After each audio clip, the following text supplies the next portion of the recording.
Sveiki, mėlyjei Zalgiris TV žiūrovai, su jumis tiesioginė transliacija iš Kauno Žalgirio arenos.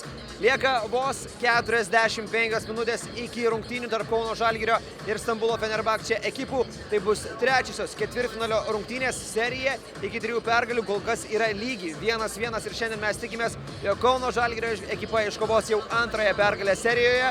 O rungtynių metu laukia ir ypatingų momentų. Bus pagerbti beveik visi 99 metų komandos, kuri tapo EuroLeague čempione žaidėjai. Ir vienas žaidėjas yra šalia manęs, čekas rungtyniavę Žalgiryje 2 sezonus, Jiri Zidekas. George, nice to have you here in our studio. Thank you very much for having me. Was it a surprise for you when you got a call and knew that you are being invited to this game to be honored as EuroLeague champion, that the title that you got with the team 20 years ago? I want to thank the club very much for doing this. It's a special moment to remember something great that we did 20 years ago. I think it's great to get together and spend time here. Of course, the atmosphere and the surroundings you expect to be great today with a special game, especially with 1-1 score after the first 2 games in Istanbul. So I'm looking forward to it very much. I'm very thankful to the club. Sadly today, Tyus Edney couldn't be here, but he mentioned that he keeps in touch with you, yeah? So do you often recall that 98-99 season together? Of course, I mean, we are in touch with Tyus. I know now he's an assistant coach with UCLA. The coaching situation changed, so he's waiting if he's going to stay or not. So he's in a bit of a difficult moment, and he couldn't come, you know. He really wanted to come and try to make it, but it just didn't work out as far as the timing. As far as the season 98-99, who can forget? It was a special moment in our lives, and I think the more time lapses since our big victory, the bigger in our memories it still becomes. We did one interview a couple of years ago. Maybe not all the fans saw it, but I know that you still navigate so well through the Kaunas streets. Yeah. So do you remember everything in Kaunas? Of course, I mean, it was really a special moment in anyone's life. You don't speak only about a career. I came to Lithuania after 3 years in the NBA, which were difficult because the last year I wasn't playing much, so I restarted my professional career over here. And it was with a special group of people. I mean, take it from the management to the coaches to the players. I think it was the best chemistry in a professional club that I ever experienced. Last season, Zalgiris was in the Final Four for one more time after 19 years. Were you surprised when Zalgiris got to that list of top 4 teams last season?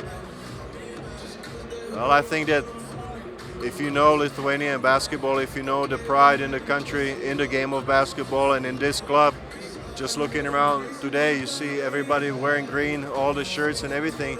Of course, I was surprised because maybe Zalgiris doesn't operate with the biggest budget, but it tells you how much of a pride, experience, and tradition is in it, and how much work. I mean, give so much credit to the club, give credit to the coaches, you know, my former 2 teammates, and of course, Sharas, you know, I mean, when last week after game 2, he said, well, we got the best team and the best coach in Europe coming to Kaunas. I got to ask him who he meant as best coach. Was he speaking about himself or Željko Obradović, you know? We'll see, you know. I really wish him only the best, and it's been so much fun to watch the club making a big turnaround in their history and getting back to where it belongs, you know. It's a pleasure and a lot of pride that once I was part of this. Let's talk about this season. Only 6 games were remaining till the end of the regular season. Zalgiris was in 13th position. At that time, there were a lot of doubts about Zalgiris clinching the top 8. What helped Zalgiris, in your opinion, as a viewer, as an analyst of basketball, to get the ticket to the top 8 for Zalgiris?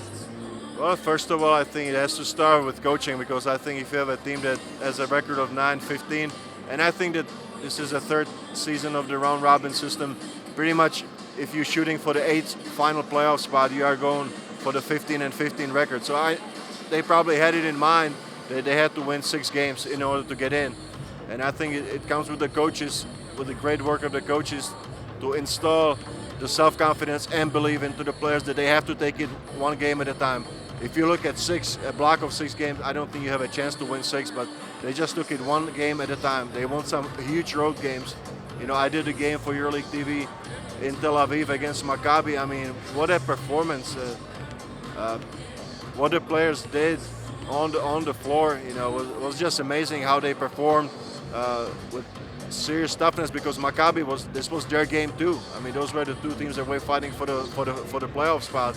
So right there it told me that there's a lot of heart and a lot of guts with this group of players, and that they had a chance. Let's talk about series with Istanbul Fenerbahce. The first game didn't go well for Zalgiris, to say at least, minus 33 points. Were you surprised when Zalgiris made that comeback in the second game and won it by 2 points?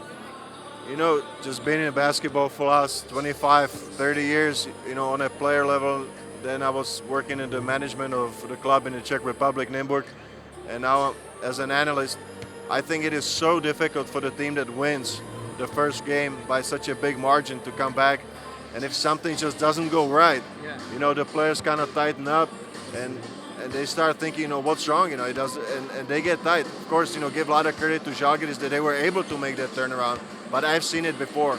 If you have one-sided victory like Fenerbahce did in the first game, I think I have seen it happen in the NBA and other European leagues as well. The series, as any coach said after game one, it doesn't matter if we won by 1 or by 35. It's still 1-0. But, it showed that it's not easy to come back after a one-sided victory. Now the series is tied at 1-1.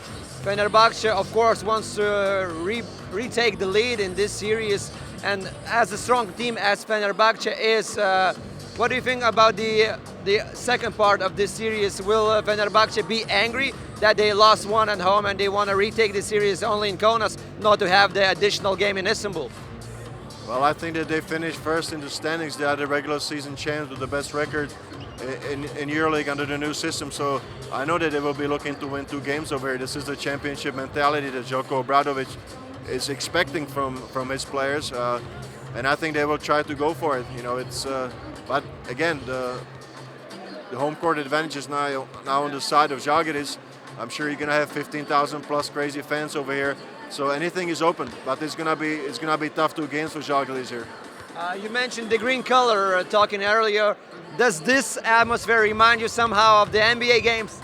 Oh, this is a lot better. I know that the playoffs are a completely different thing in the NBA or EuroLeague, but I think that just looking, I haven't seen all the games here in Zalgiris Arena this year, but if I'm looking at the stats at the end of the game, I'm always looking at the attendance, and it's always sold out. So I know that fans are actually coming to support Zalgiris. They are not coming to see Real Madrid. They are not coming to see Fenerbahce. They are coming to see Zalgiris Kaunas play, and that's huge. That's absolutely huge. Talking about Fenerbahce performance, what could be the main factors for Fenerbahce in today's game and for the rest of the series? We didn't see Jan Vesely and Kostas Lukas playing well in the first game, but they show a better performance in the second one. What do you think about this game? Well, if I know Željko Obradović a little bit, since I've been analyst on and off from 2006 Final Four in Prague, I think that he's going to go back to defense. He's going to ask his players to pick up defense as far as intensity and toughness. So I think it will start with defensive performance of Fenerbahce. I think that Zalgiris is going to have to be ready to come out in the first 5 minutes and match that intensity that I expect from Fenerbahce as the regular season champs. Could Zalgiris, in your opinion, match that toughness of Fenerbahce? We saw that in the second game, but we might expect that Fenerbahce might be more intense than it was in the first 2 games in Istanbul. Well, I would expect that also Zalgiris have learned their lessons. In game 1, they understand that they absolutely have to play not at 100%, but at 110%, and they have nothing to lose. Really. I mean, they got into the playoffs with an unbelievable run of 6 victories in a row. They split in Istanbul, so I mean, what else could they wish for? I mean, if you said to the management or the coaches 6 games into the regular season to finish, okay, you guys are gonna be playing in playoffs and you're gonna be 1-1 against the first number 1 seed, would you take it? I mean, I think that everybody would absolutely take that. So I think they're in a perfect position. As you talked about it, a lot of fans hope that Zalgiris would take 1 game here in Kaunas. Maybe the series would end 1-3 and that would be all right. But now 1-1. Do you think Zalgiris is strong enough to take 1 or maybe even 2? Let's think crazy here in Kaunas. Well, I would say that, Sharas He's a young coach, but I mean, he's a coach that coaches with so much passion, intensity, and understanding of the game that he's thinking about only game 3.